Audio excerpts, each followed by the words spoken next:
Nem sinal de asas. Este é o título do livro de Marcela Dantes, lançado pela editora Patois em 2020. Olá, eu sou o Wisner Fraga e este é o canal Acontece nos Livros.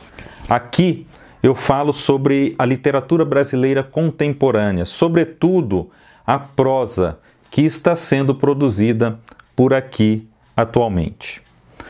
Marcela Dantes é uma escritora mineira formada em comunicação social pela Universidade Federal de Minas Gerais, é autora do livro de contos Sobre Pessoas Normais, editado pela Patois, que foi semifinalista do prêmio Oceanos. Nem Sinal de Asas é o romance de estreia de Marcela. Mulher é encontrada mumificada em apartamento 5 anos após sua morte. Este é o tema deste romance. Inverossímil? Bom, posso dizer que o tema deste romance, este que acabei de ler sobre a mulher mumificada, foi manchete do jornal El País em 14 de julho de 2017. E a história verídica aconteceu na Espanha. A mumificada se chamava Rosário, perdeu a mãe Jesusa em 2011. A julgar pelas cartas acumuladas, a polícia estimou que estivesse morta há pelo menos 4 anos. E nenhum dos 130 inquilinos vizinhos sentiu qualquer tipo de odor no corredor pouco ventilado, pois deve ter havido um processo natural de mumificação, que geralmente causa mesmo menos odores. Ninguém também sentiu qualquer falta de Rosário. E são dadas outras poucas informações sobre o ocorrido nesta matéria do jornal El País. Marcela Dantes teve de usar a imaginação para preencher as lacunas, tornar a realidade ainda mais verossímil por meio da ficção e transformar essa inspiração em obra de arte. O romance começa narrado em terceira pessoa e conta a história de Anja, uma negra de mãe branca e pai negro. A mãe de Anja, Dulce, confusa, perdida em seu racismo, não aceita uma filha negra. Passa-lhe suco de limão pela pele, na tentativa de deixá-la mais branca. O resultado é que Anja vai padecer toda a vida de irritações na pele, bolhas rosas que brotam no corpo todo. Anja perde o pai Francisco, ainda criança, e a mãe Dulce vai morar com ela quando não está mais bem de saúde e mora com a filha até a morte. O romance narra a perda do pai, da mãe, os anos de universidade de Anja, o trabalho na casa de repouso Solário. Algumas vezes eu cheguei a ler Solitário, mas é Solário. A convivência sempre próxima com a morte, os dias no apartamento do edifício Hotel Lucas, fala da amizade com Adriano, o pouco contato com Ramiro, o porteiro, fala sobre o companheiro fiel, o gato rinoceronte e outros personagens secundários, como a colega de universidade Helena e Afonso, uma criança que quase chega a ser um novo amigo de Anja. A narração em terceira pessoa onipresente permite um distanciamento preciso do narrador, o suficiente para nos dar as informações que precisamos para entender o que ocorreu. E a principal pergunta neste romance é: como alguém pode ficar 5 anos morto e ninguém perceber. A forma com que Marcela Dantes responde a esta pergunta, misturando essa narrativa em terceira pessoa com informações em primeira pessoa dadas pelo porteiro Ramiro, deixa tudo muito convincente. Eu não vou contar aqui muitos detalhes dessas soluções encontradas por Marcela no romance, para não estragar a surpresa e também um certo estranhamento de quem for ler a obra. E também porque não é o que eu considero de maior relevância nesta obra. Eu quero falar um pouco sobre o estilo de escrita. Marcela é dona de um estilo intimista, até certo ponto enganador.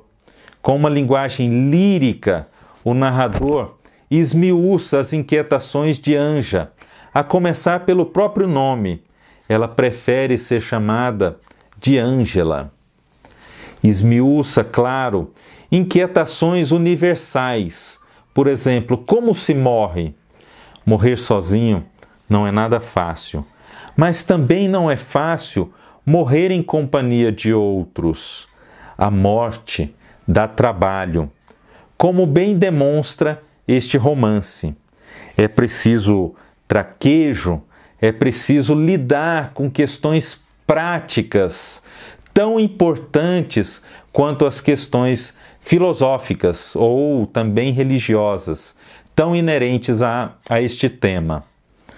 Estas questões práticas dizem respeito a documentações, a despesas, a esclarecimentos, a autópsias às vezes, a curiosidades, a questões legais, a chateações de toda ordem. À medida que Anja se torna cada vez mais consciente da proximidade da morte, ela decide se afastar de tudo. Toma as próprias decisões a respeito dessas coisas práticas e se torna invisível. Sai cada vez menos de casa, se relaciona cada vez menos, até chegar ao isolamento total.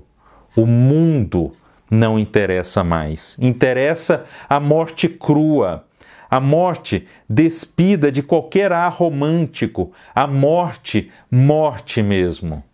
E assim, de um jeito paradoxal, o texto vai se tornando cada vez mais lírico, mais poético, onírico.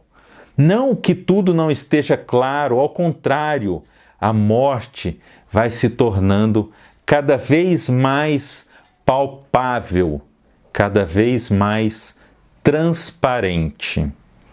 E isso é representado por uma linguagem mais figurada, como se dissesse aos leitores que os fatos absurdos são suplantados pela inevitabilidade da morte e também que tudo será esquecido um dia. Tudo terá fim um dia. Destaque para as descrições de fatos, de locais, de sensações, tudo de maneira muito consistente, sem excessos, tudo contribuindo com esse processo de invisibilidade. A dor, os espaços, os objetos começam a ser mais importantes do que a própria pessoa. A narrativa se sustenta por todo o romance. O mesmo tom firme da escritora se mantém até a última página. Não há altos e baixos no livro. Às vezes percebemos a voz de Ramiro um pouco menos prática do que de costume, mas isso dura muito pouco. É quase imperceptível. E a voz da narradora, ao mesmo tempo que é poética, é de uma crueza sem limites, de quem não tem pena nenhuma dos personagens, pois sabe que a verdade deve ser contada, não há como maquiar os fatos. Este é o último comentário que posto aqui no canal em 2020, mas eu volto logo no início de 2021.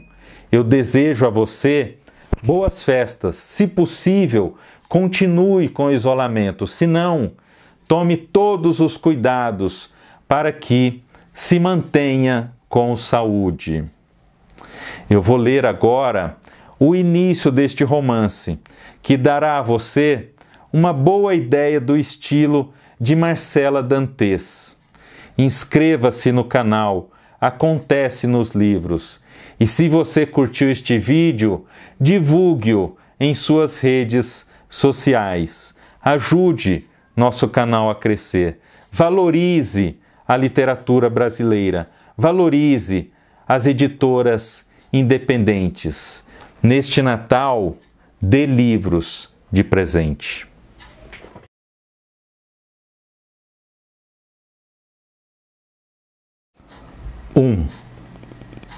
Tem cheiro de carne queimada. Para Anja, qualquer febre é um grande transtorno, porque dói. Porque a sua pele nunca se recuperou totalmente. E quando a temperatura corporal aumenta, todas as suas células ardem e as lágrimas saltam dos olhos como se fossem eles os culpados daquilo. Anja nasceu prematura há 41 anos, 2 meses e alguns dias. E Dulce, sua mãe, sempre achou que foi por isso que não deu tempo de a pele ficar branca como ela sonhava. Ela preparou e seguiu, diária e compulsivamente, uma reza forte que devia durar até o fim das 40 semanas de gestação. Mas Anja fez o favor de chegar antes, em uma tarde de tempestade, céu negro e pesado, em que se completavam insuficientes 37 semanas. Anja Santiago é a única filha de Dulce e Francisco. A mãe, branca como a neve enquanto cai, e ele, preto como chocolate amargo. Dulce sempre supôs que a mistura dos dois resultaria em uma pele parda, um tom até bonito que não deixaria dúvidas de se tratar de uma pessoa branca, ainda que constantemente bronzeada. Era isso que ela esperava, mas idealizava mesmo uma criança branquíssima como ela, essa gente que fica cor-de-rosa depois de 15 minutos ao sol e que combina com tudo. Nasceu Anja, pretinha feito o pai, 3 quilos 280 gramas envoltos em pele escura. E isso era tudo o que Dulce pensava, enquanto olhava aquele bebê ainda sujo de sangue e vernix, que colocaram no seu colo cansado e branco, depois de 12 horas de muita dor, berros estranhos que não pareciam seus, a sensação de um corpo que se rasga ao meio e pessoas dizendo: "Você é forte, você dá conta, e agora? Como dar conta daquilo?" Passadas as primeiras semanas no susto, nos olhos escancarados durante a noite e nos bicos dos peitos em carne viva, Dulce já conseguia respirar novamente, e lhe pareceu boa ideia mergulhar um pequeno chumaço de algodão no suco de limão e passar delicadamente no corpo miúdo da filha. Ah, se ela fosse um pouco menos preta! De fato, as bolhas que se formaram numa tarde de sol suarento e sufocante, e depois a pele fina e rosa que apareceu por debaixo delas, eram mesmo muito mais claras que a pele original. Anja sempre pensa nisso quando está com febre, como hoje.